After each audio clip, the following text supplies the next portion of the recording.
বরণ, ভাই আমার মা মৃত্যু শয্যায় এক্ষুনি মারা যাবে। আমার মায়ের শেষ ইচ্ছে আমার বউ দেখবে। তোর বউটাকে একটু দে না, আমার বউ বলে আমার মাকে গিয়ে একটু দেখাই। ইয়ার কি নাকি নতুন বউ আমার? প্লিজ বরণ, আমার মা মারা গেলে এক্ষুনি তোর বউকে দিয়ে যাচ্ছি। বকুল! ভাই ভাই তোর নতুন বউয়ের দিব্যি। আরে ইয়ার তুই বউ দিবি দিলি, ঠিক আছে যা, আমি এখানে দাঁড়িয়ে আছি, তুই তাড়াতাড়ি নিয়ে আয়। এসো এসো। বরণ, একটু জল। মা দেখো আমি বিয়ে করে বউ এনেছি। কি? এটা আমার বৌমা, ভারী সুন্দর দেখতে তো, অবিকল লক্ষ্মী। ও মামা তুমি মরবে না? আরে না, ওটা তো তোকে বিয়ে করানোর জন্য আমি নাটক করছিলাম। ও মা গো, বরণ কিছু বলে এলাম, আমার মা মরে গেলে ওর বউকে দিয়ে দেবো। কি ভাবছিস বকুল? না কিছু না। আজ থেকে আলমারির চাবি তোমার কাছে থাকবে। বৌমা তোমরা ফুলসজ্জা করো, আমি বাইরে থেকে দরজা লাগিয়ে দিচ্ছি। আরে আরে, আমার কিন্তু নাতি চাই। হ্যাঁ ও মা।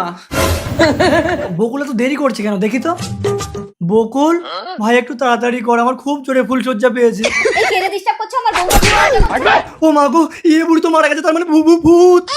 একদম কাছে আসার চেষ্টা করবে না, আমি কিন্তু মাথাটুকু নিজেকে শেষ করে দেবো। না না ঠিক আছে ঠিক আছে, তুমি উপরে শোও, আমি নিচে শুচ্ছি। বরণ, ও মা গো, এ তো অজ্ঞান হয়ে গেছে, একে তুলে খাটে শোয়াতে হবে। আহ, আহ। আরে তুমি কেন আমার গায়ে হাত বোলাচ্ছ? তার মানে তুমি আমাকে নষ্ট করে না দিয়েছো। না আমি কিছু করিনি।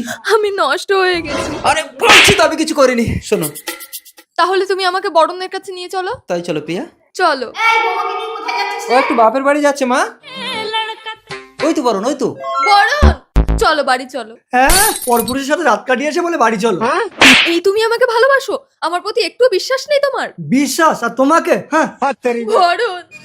কিন্তু আমি তোমাকে চোখ বন্ধ করে বিশ্বাস করি প্রিয়া। বকুল। প্রিয়া।